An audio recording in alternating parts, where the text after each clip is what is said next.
Austin, Texas, and we are certified Salesforce partners, so we work very closely with them. We have a subscription service where we provide users, our subscribers, with access to Salesforce strategists, marketing cloud strategists, Pardot, account engagement, designers, coders, all those kind of fancy resources. Where we're a little different from others in our space is we don't do hourly or project-based work. We think that's the wrong incentive when it comes to automating Salesforce and getting more out of it. So we actually have a all-you-can-consume subscription model where you pay one flat fee every month. You're not in presenter mode yet. Oh, yeah, thank you. I guess I should. I just get I like to see the next slide, but let me go ahead and do it. You're right. Let's do it. Let's do full mode. Thank you. Here we go. But yeah, so because of that, at any given moment, we're actively managing tens of millions of prospects around the world. And so we have a huge data set of what is working in the Salesforce space, what is not, what you should be doing, what you should not be doing, etc. Our North Star, we're a little different from others in our space, is that our North Star is not just getting something done or executed, it's revenue attribution. So to date, we have generated over $100 million in attribution to our subscribers. That's really awesome. And if you're in the marketing or Salesforce space, you know that the number is impressive, but what is almost as impressive is the fact that we can track it for all of those subscribers. So that is really cool too. Today, we're going to be talking about automation in Salesforce, and we're going to talk about how and when to automate what in order to get more revenue out of Salesforce. I really like this to be a dynamic conversation. If you have any questions or if I say something that doesn't really match what you've been doing or you've been seeing, feel free to ask that in the chat on the right-hand side. And even if I don't address it immediately, I will get back to it. A lot of what I'm going to try to explain is very specific for a lot of different Salesforce instances and a lot of different markets and industries. I will try to boil that down as much as I can for a wide audience to consume, but just know that there's a lot of nuance. If you do want more nuanced conversation about how you can apply this to your specific instance, you can set up a one-on-one with me, complimentary, they call it a roadmap, and then I can look at your instance and we can talk about that too, okay? But feel free to ask any questions that you have in the chat as we go through. Okay, so let's go ahead and get started. So let's start with the ground rules here of what we're trying to solve. I call it the $2 million question, and that's because most studies out there and the data that we've seen is that most organizations are losing about 26% of their annual revenue due to process inefficiencies. And if you're an organization that is doing $10 million or more in revenue per year, then you could be losing about $2.6 million annually in revenue because of your ability to leverage the data in Salesforce and the automation possibilities correctly. I researched each one of these stats because I hate numbers that don't make any sense. So if it doesn't match with what you think in your head, feel free to say that in the chat there. Yeah, I call that the $2 million question. And how do we solve that? Now, what's really interesting is that we're really into data. We're really into automation. And we're really into AI now, or human-in-the-loop AI. And the one thing that we've seen as far as we can remember, the one trend is that the more you automate and the more you use AI and the more you use data, either you can grow a lot faster and efficiently, or you can get lost a lot faster and more efficiently. What I'm going to talk about today is what are the opportunities for improvement in your instance, in your Salesforce instance, and also what are the things you don't want to automate? What are the conversion tankers? What are the things that are going to destroy your conversion rate if you try to automate?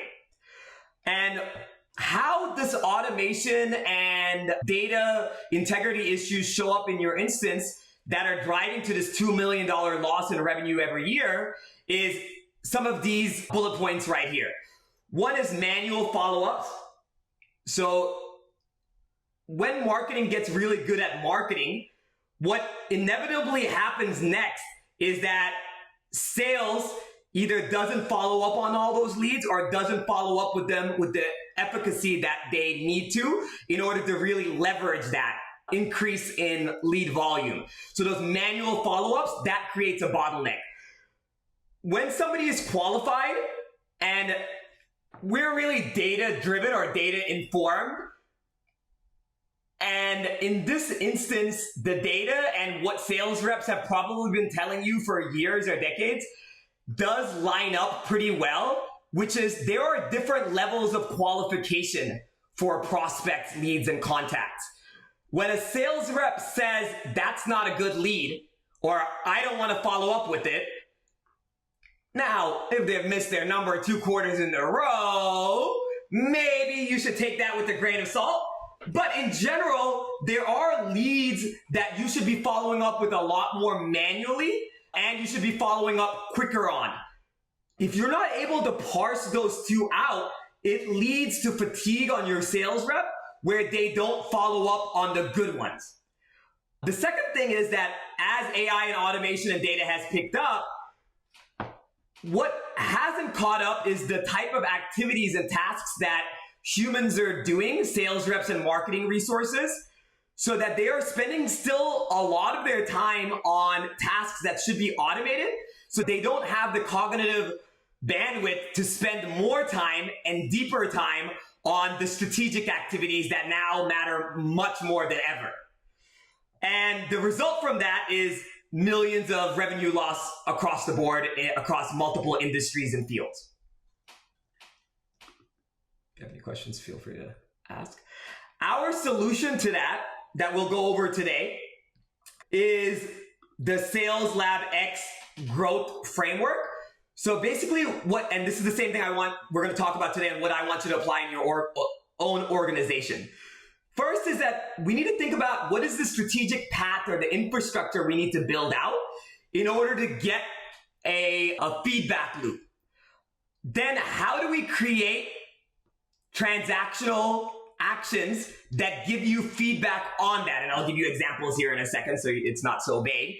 And then building positive ROI automations based off of those 2 items. So the idea is that you don't create automation that you just create, set, and forget. You set it, you create infrastructure where you can track that, and then you analyze and then you update it. And then you do more of what is working and less of what is not working using the data as a feedback loop. Cool. Let's keep going through here. This is a couple of high-level items that I use a lot of times when I go into an organization and I think about whether we should automate something or not. The number one rule I always tell the accounts that I'm on is that just because you can automate something doesn't mean you should automate something. The people that I help, they have SalesLabX subscriptions, and what that offers them is unlimited automation capability, meaning that those things that they thought were really hard and cumbersome to automate previously, with the subscription from us, they can automate without thinking about. And so what that leads to a lot of times is over automation. So the first thing we want to think through is, now that we can automate anything that we want, should we automate it or not? So these are the questions that I go through, which is 1, does the touch point require human judgment for context? 2, if you are trying to personalize, does that automation improve or hurt personalization? 3, can we measure the conversion differential with automating and collecting data on this versus not? And then what is the true infrastructure cost of automating this? Because everything is a cost-benefit analysis when you talk about automation. Now, I would love to hear some of the things y'all try to automate in the chat, and if it did work and did not work, if you have any ideas of what you want to automate, and if you want to get my gut check on if you should automate it or not. But let me give you some examples of this, and we can go through that too. So you'll have some real life examples to how to do this. Okay, so this is my high-level ROI decision tree, and I'll give you those examples of how we check for this. First is before I automate something, do I have visibility to the impact of that activity without automating? Okay, so for us, we believe in if you have a form on your website and somebody fills out that form, somebody from your organization, either automated or human, should reply within 5 minutes on any single form submission. That's a belief that we have. If I go to your website and I fill out your form and you don't have an auto reply, and that auto reply isn't customized to the data that you collected on that form, if I'm a sales rep for SalesLabX, I want to address that in my initial follow-up. So if I am a sales rep here, I would want to go to your website, I would want to fill out your form, and I would want to see if I have an automated follow-up based off of the information that I gave you. And then when I reach out to you, I want to address that specifically. Now what I want to do is I want to see, does that first email from the sales rep, when they go and they research that, and they send out an email that is customized to if you are doing that or not, does it increase conversion rates or not? If you do measure that manually and you see there is a lift in conversion rate of doing that research and personalizing, then you are allowed to go and automate that. Okay? So, do you have visibility to that? Do you have a group of sales reps that you are assigning tasks to that require the first touch to be personalized based off of something they know about that organization? And do you have a second sample of sales reps that are automatically having an email go out? And are you comparing the conversion rate of both of those? If you don't, before we even go through level 2, level 3, and if you're even automated, you should pause and figure out how to do that. If you have an example of a test like that you've been trying to do, that you need advice on how to execute on, let me know. The really cool thing about these enterprise tools like Salesforce is that you can basically accomplish anything that you want as long as you put the order together correctly. One of the foundational elements to run a test like this is Salesforce campaign and Marketing Cloud or account engagement automations. So, for example, if you want to do that test that I just talked about between two different sales reps, what you would do is that you would create a automation on your form in Marketing Cloud or account engagement, and you would tie them to two separate campaigns in Salesforce. In those campaigns in Salesforce, you would have automated tasks that are created. For the control group, that task would require them to send out a manual email. For the automated group, that first email is going to be an automated email coming from the sales rep with the email signature of the sales rep and the headshot, so you have one control sample size there. And then you're going to look at those campaign members on both of those, and you're going to look at the revenue attribution of conversion rate 90 days after doing that test. And you want to see that level of personalization is worth, that personalization is now giving you a revenue uplift that is worth automating on. Cool. Now, the second thing is, if that does exist and you found that you do have the visibility and you can track the delta and there is some level of delta or difference between those two, then what you want to do is you want to do an ROI qualification. So ROI is not just that, hey, I know that personalization is better than non-personalization. Okay? You want to look at what is the process frequency. If you are getting 5 people every month filling out that form, is that really worth optimizing or automating first before you have higher level opportunities to capture. So how often are you doing that? The second is, how many team members involved in order to do that? Here's the funny thing that we've realized, first going through the whole big data bubble, then through the automation bubble, and then now through the AI bubble. When you have multiple departments or multiple areas of competency that have to be involved in order to do something, there is inherent inefficiency no matter how much automation, AI, and data that you use. For example, if you have webinars that you launch on a regular basis or you produce content on a regular basis, if that content has to go through content approval through legal, or you have somebody writing that content, or you have somebody who is QAing that content, someone else who is designing that content, if you have someone else who is publishing that content on your website or working with your advertisers to publish that, or if that's you doing all of that, there's inherent inefficiency in those steps.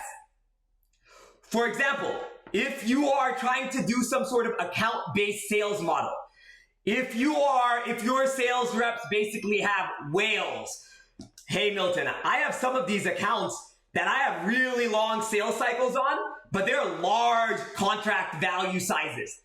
And it would be really awesome if I could have a landing page with the logo of the potential customer and the headshot of the sales reps that's assigned to them. That would be awesome. Now think about the level of work cross-departmentally that's required to do that. Design, copy, dev, Salesforce, account engagement. That is a prime example of something that probably has a lot of impact, but takes a lot of effort in order to create that type of content.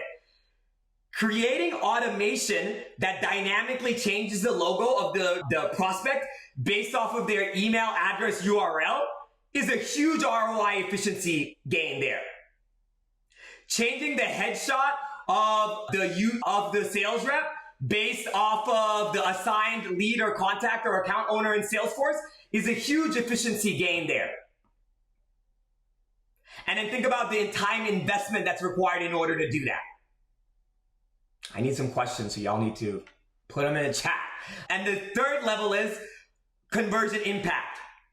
We'll talk about some examples here and some case studies that I built here quickly. But what is the impact of conversion? I'll talk about the toggle switch test right here in a second. Dynamic personalization opportunities, we talked about that. And we talked about human in the loop requirements, right?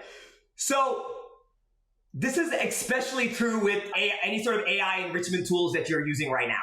So one of the benefits for SalesLabX is that we're vendor agnostic, meaning that, yes, we are huge Salesforce partners that work with Pardot, account engagement, marketing cloud, and of course Salesforce.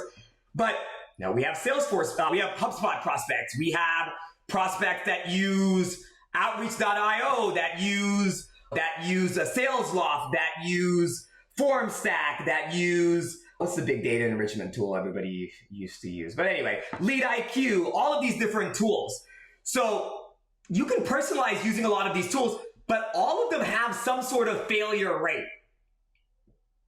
Okay, so that example that I used where the sales rep has to go research on the form, on the prospect's website, if they have an auto reply, we built an automation to do that and update the Salesforce leader contact record in order to tell the sales rep if somebody has that automation set up or not.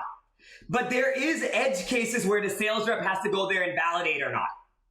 So that's what we call human in the loop.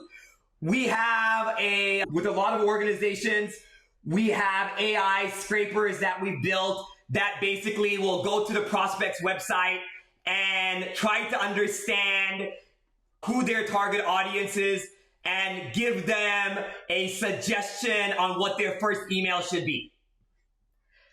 We don't want to automate that first email. We want to deliver that researched content to the sales rep to choose whether they use that or not. That's called human in the loop. So we want to track for those items too. If y'all don't ask questions, I'm just going to zoom through this. Okay. Now, They had a different word here I removed because I don't like the word killers. But what are the things that we don't want to automate? Okay.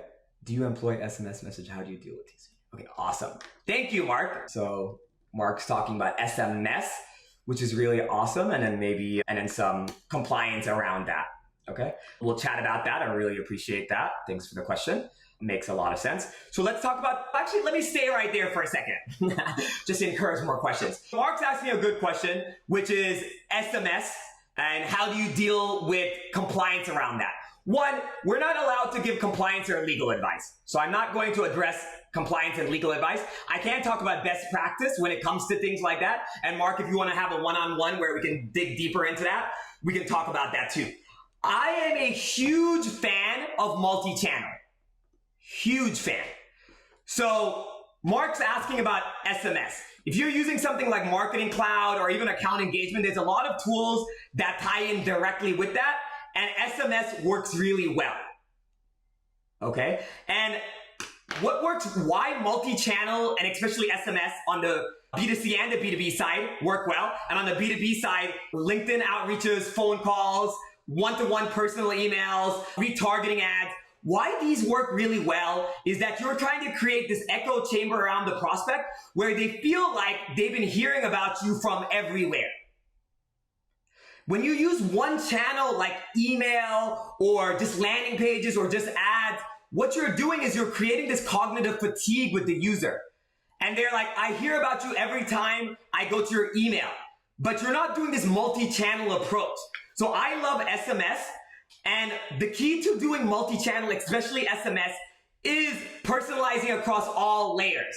So something I do with a lot of my accounts is that when a sales rep, or we also do a lot of EDUs, higher ed, colleges, and nonprofits, if you talk to somebody on the phone, a prospect, there are a lot of tools out there that capture transcripts.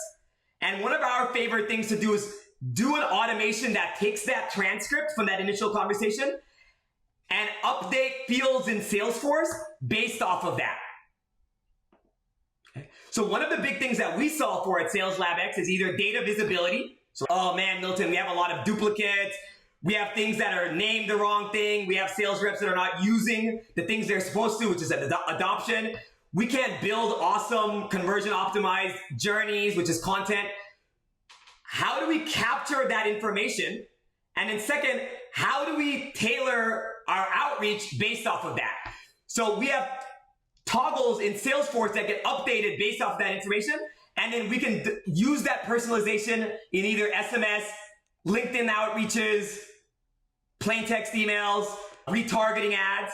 And as far as, so I love multi-threading and I love creating that echo chamber. As far as your specific question on compliance, Mark, the big generic best practices that I can give you is centralized place of truth. Okay. The fines are going to get higher and higher. If you're doing anything in international, fines are just higher and higher, right? Anything outside of the US. What I would say from a compliance perspective is have a central point of truth where you're managing all of this. You don't want to have your whole tech stack managing opt-in and opt-outs in different stages. What happens when a sales rep emails somebody and they say, don't email me anymore? What if somebody calls your sales rep and says, don't call me anymore? What if they opt out of your text messages? What happens to your email? What if they don't accept cookies?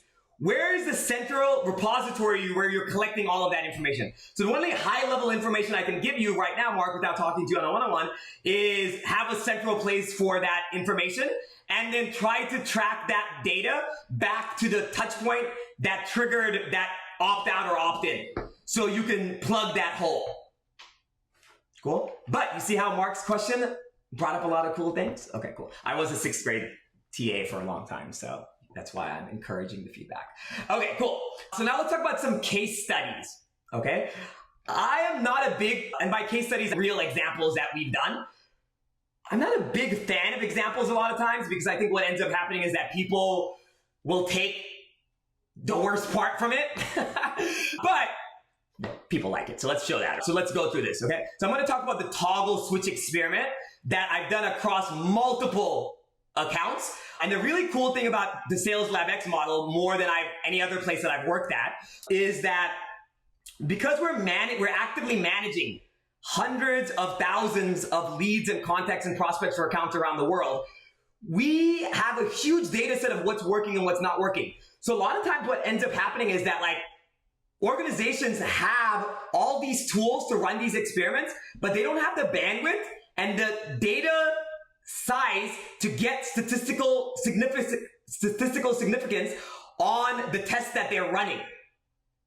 What we do is, because we have this huge data set of what's working, what's not working, we can surface up the winners from other organizations to you so that now you can test those out in your instance without paying for those same mistakes over and over again.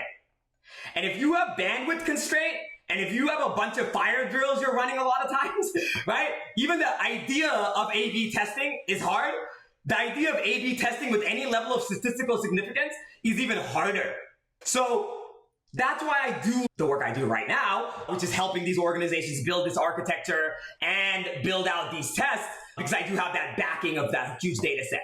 So with this particular example, which I personally does on a lot of accounts, and it's working and trending across a lot of accounts right now, is that this particular, I guess I shouldn't call it an account, this particular subscriber or client, this particular organization, they only had one way of somebody reaching out to sales and having a hand-raising event.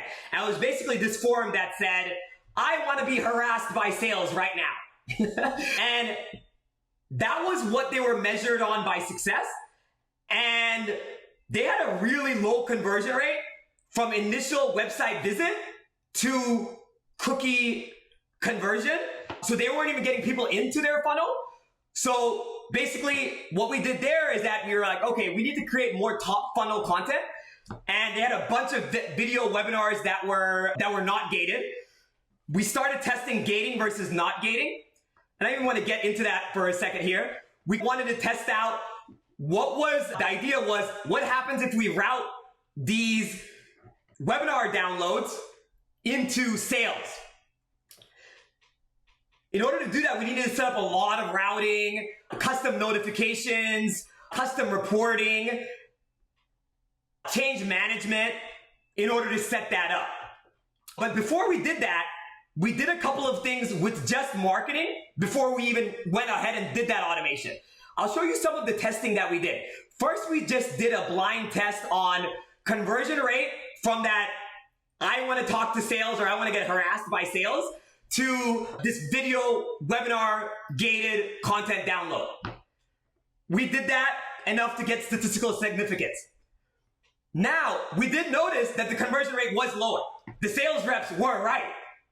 And we ran this test across multiple clients at the same time.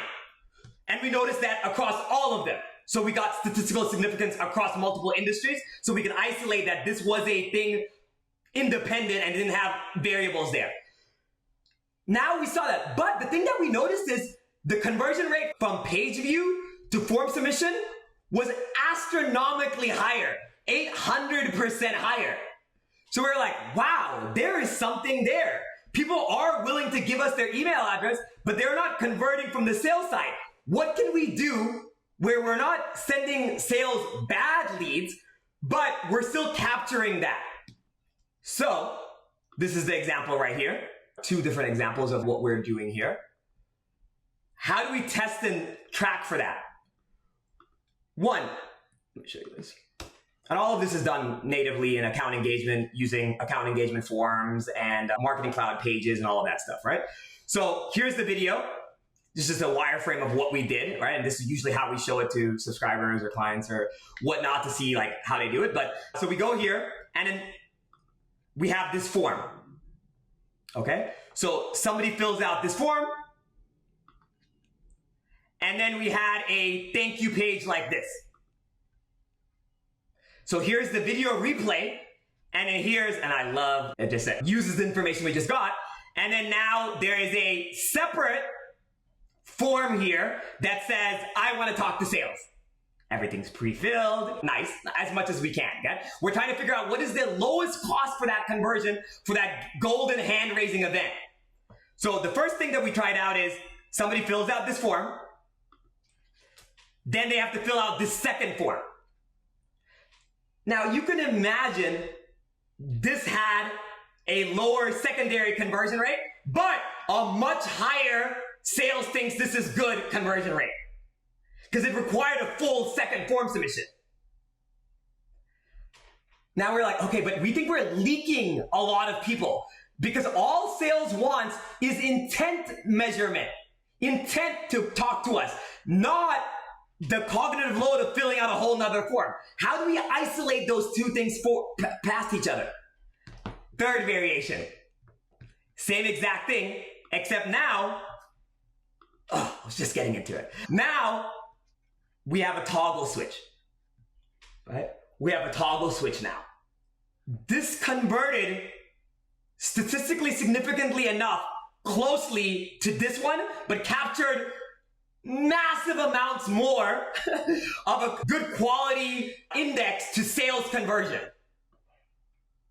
Now what did we do? Now we took all of that and now we built a bunch of automation around that.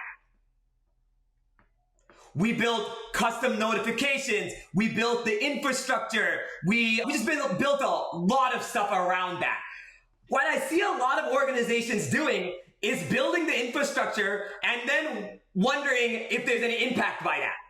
Look at how much we did before we built that infrastructure. Now, I'll tell you, the space that SalesLabX is in and the space that I've been for over a decade, even though I look really young, shout out to Tatcha and Sephora, but like the space that we're in historically has this very backwards economic incentive where if you are hiring we don't like even to use these words, but a contractor or an hourly based person, they have an economic incentive to do the largest, biggest, most complicated transformation XYZ first, then do the simpler A/B testing to see if there's impact.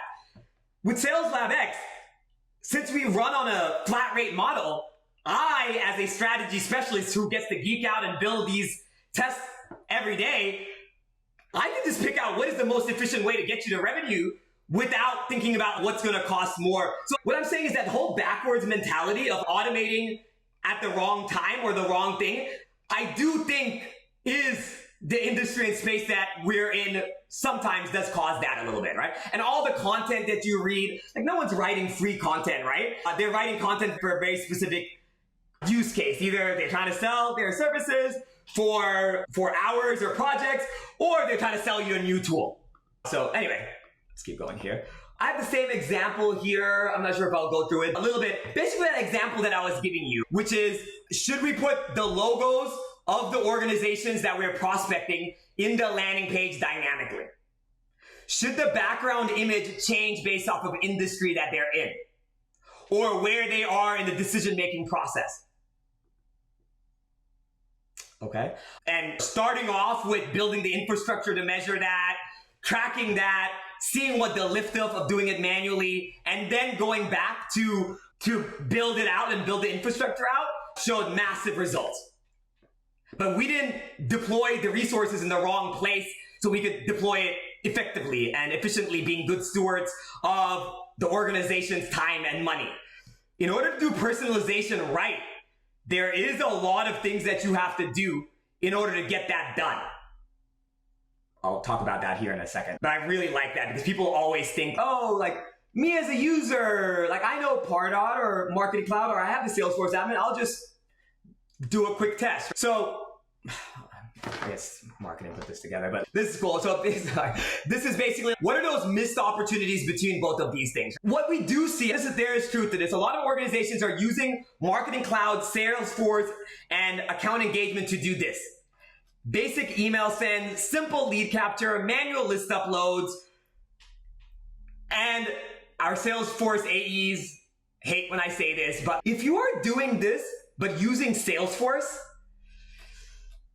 you are spending a lot of effort to get very little results, right? Like tools like even MailChimp or Constant Contact can do this for a lot less money This is why they won't let me speak at Dreamforce. No, I'm kidding. Somebody give me an invite to Dreamforce. I might be there if somebody wants to come and visit me. But this I think is like, you're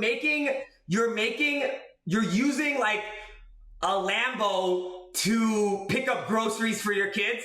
And you're like, man, the trunk space is really bad. And it's, yeah, because you're not supposed to really be using it like this. Really what you should be doing, going back to Mark's example here, thank you, Mark, is you really should be using Salesforce and these types of tools for cross-platform behavior triggers. Oh, they read the SMS. Now we should send an email. Oh, they clicked on this retargeting ad. Now we should send a LinkedIn invite. Creating consistent feedback loops, multi-touch attribution modeling, predictive lead routing. And what's really interesting about this is that like every organization we've been a part of now, marketing, IT, and even sales teams are being forced slowly to do QBRs, which is like super interesting. And we always support them, build out the QBRs and all that stuff. But we've just seen such an influx. And because organizations from the top down are looking for so much efficiency gains, they're looking to justify additional spend. They're honestly looking to justify current spend levels, right? They're thinking, how can I use AI? How can I use data? How can I use automation? The tool stack that you already have helps you show what is working and what's not working if you use it properly. Okay? Now, a lot of times when I talk about this, people are like, I don't even know where to start. We don't even have the resources to start this. And of course, a sales rep from SalesLabX will reach out to you and tell you that we can solve all your problems for you, which is their job, so let them do that. But I think you can also do a lot of this on your own, which is if you were to follow this process, which is you should really document and measure what you're currently doing, map out what you're currently doing, establish baselines, then identify quick wins, then test out and learn through a few A/B tests, then gather feedback, then actually scale, optimize, and scale up. Jeremy has a question here. We started using AI to transcribe session notes from Zoom and then providing the sales rep with a recap of session notes for them to send the prospect as a follow-up. But even with Outlook adding the emails to the prospect Salesforce records, we aren't really tracking how many reps are sending the notes to prospects. I'd love to automate that. But how do we keep... exactly. I've done almost the exact same thing in a couple of organizations. I think if you pre-write the email with variable tags of the personalization, that helps a lot. So Salesforce can send the emails out automatically through their Outlook, but it should pop up and it should say, I'm about like, click send on this email, but you can edit it before you click send. That little step makes a little bit of a difference. If you have a task that you're making due to them, which honestly, Jeremy, you're already like 50% ahead of most organizations. So I really love that. That's really awesome. And there's a case to be made for taking that and just sending it from a branded email too. Okay? Remember the echo chamber I was telling you about? Let me go ahead and show you this real quick. Hold on a second. You don't really necessarily always have to wait for sales on something like this, as long as you're transparent on what you're trying to do, right? What you're doing. So let me show you this real quick. So we have an engagement studio that has automated emails, and the sales rep lets them know that this is happening. And so if I am on the demo as the strategy specialist, or if it's one of my other colleagues who are strategy specialists, the sales rep is going to send their own emails, and because I spend most of my time on client stuff or doing these webinars, I am not going to send up follow-up emails. But what we do is that we have these dynamic emails that go out where it does reference the conversation that we had on the demo. So Jeremy, imagine that is the recap that you're talking about. Right? So you see how this is a branded email? And you don't have to, you can come from like the marketing team or whatever, however you want, right? So the two things I'm saying is, one, for human in the loop, one is you can surface it up to them. Two, you can lean into it a little bit and you can say, hey, you are going to get something like this for what you're doing. I have a good use case of this. It's basically for me, it's called like radical transparency. So it's not, if you do it properly, I think it can come across well. And I'll show you an example of this radical transparency real quick. Side note here. Here we go. I loved this example. This is my personal email. So marketing people, please blur my email address out. So I run a lot, run ultras. I'm a cool guy, right? I love this store called The Feed. Shout out to free pitch there, right? They do running stuff, blah, blah, blah. You can see. And I bought socks and they were the wrong size. So I shot them an email and I said, hey, blah, blah, blah. I wake up really early. Right? So I either schedule my emails, my text messages, because in the morning is like very productive for me, or I just send them. I thought this was going to go into lead queue or a case queue, so I just sent it out early. I immediately got a message back a minute later, and I was like, okay, momentum, right? Talk to any sales rep, they'll tell you like time kills deals.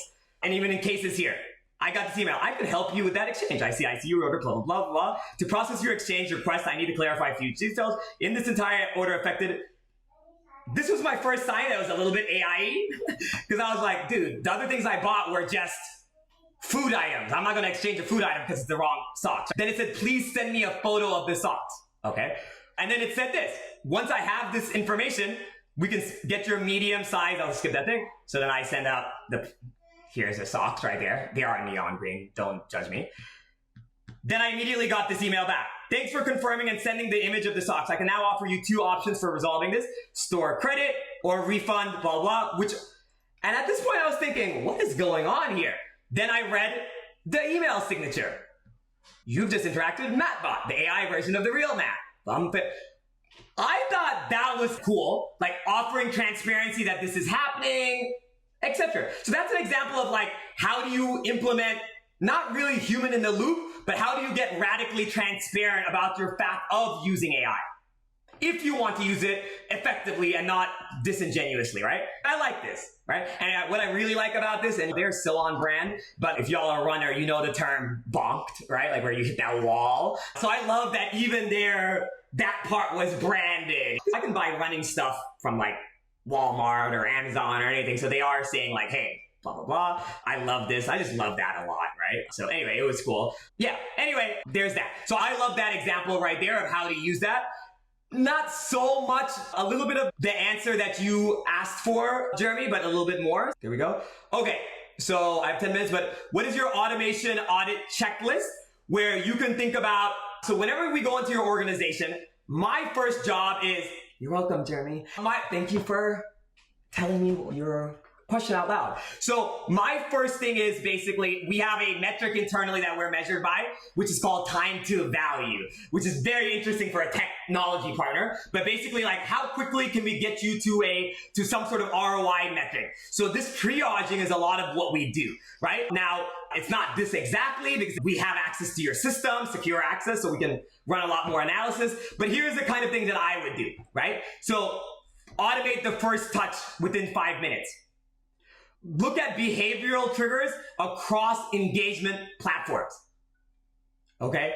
The really cool thing about Marketing Cloud and account engagement is that they integrate with your website and social media directly without paying $1 more or not upgrading or buying any tools more, right? So I feel really bad for whoever sales rep follows up on y'all, but if you come to our website and you have an open opportunity and you visit our pricing page, you will get an email from either your sales rep, an SDR, or somebody.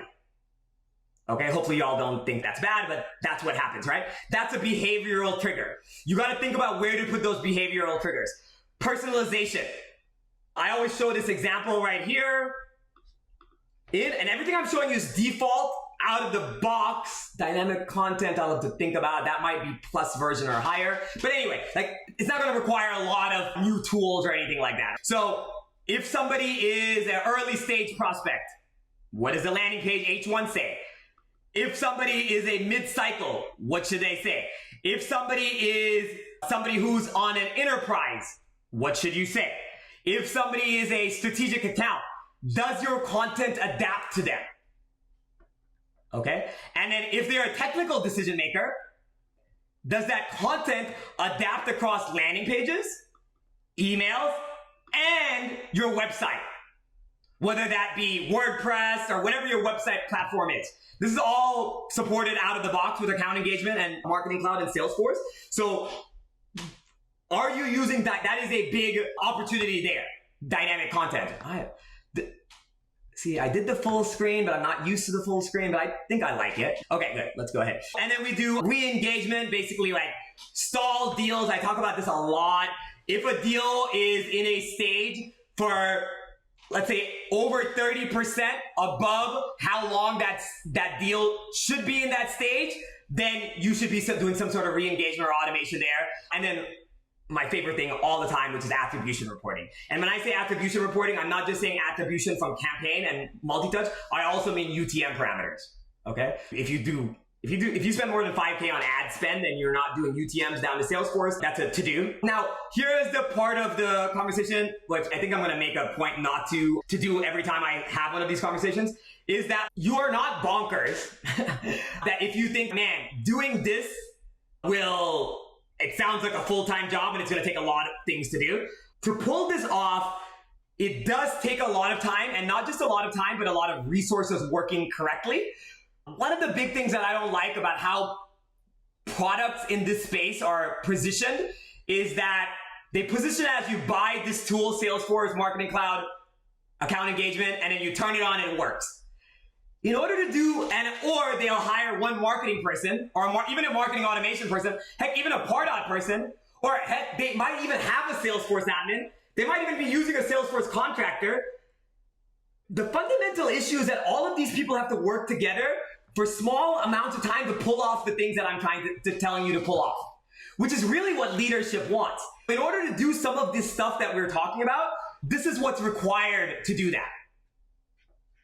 Right? So it's not bonkers when you think, oh my God, you come to a webinar like this or you see content, you're like, that's cool and that's what I want, but it's going to take whatever. But you read it, right? What are things that you can start with quickly? Some of the stuff that we talked about, which is form optimization. That's something that you don't need a lot of integration for, but you can test out, like the toggles. Dynamic personalization based off of things like industry. Those triggers based off of Clause platform to create that echo chamber. Internal notifications. If you're not sending custom notifications for your sales reps, for the engagement type, that's a big win. If you want them to follow up, you should really be doing that. And then follow-up sequences to re-engage systematically, like those re-engagement deals, things like that. Cool? So as far as next steps to make this actually actionable, complete your audit, map your current step, define success, start, and then test and iterate. This iterating, that's why we call ourselves SalesLabX, because we're a laboratory in order to run these tests, because we believe that iterative process is key to your growth. Look at that, 5 minutes left. So I'm gonna pause there, and then I'm gonna say, hey, hopefully y'all enjoyed that. Hopefully I didn't do too much. I would start off slow and then pick up. But yeah, does anybody have any questions about what I talked about? Any concerns? Anything that you liked? Anything that you didn't like? Anything you want me to talk to your leadership and convince them of because they keep telling you to do something that seems like it should take 2 minutes? Anything that any questions, comments, or concerns? No hand raises. You can put it in the comments section if you want to. Cool. I think that's going to be it. Then I'm not going to drag it on for another 4 minutes. Thank you, Mark. I appreciate it. If you are going to Dreamforce, feel free to reach out to your sales rep who reaches out or whoever follows up and let them know. I'm not doing a booth or anything like that, but I'll be there just listening. It'll be my first time too. Reach out and we'll chat. We'll hang out, grab a coffee. All right. Thanks, y'all. Have fun. Bye, Sam. Hopefully I see you there. Bye, Brian. Bye.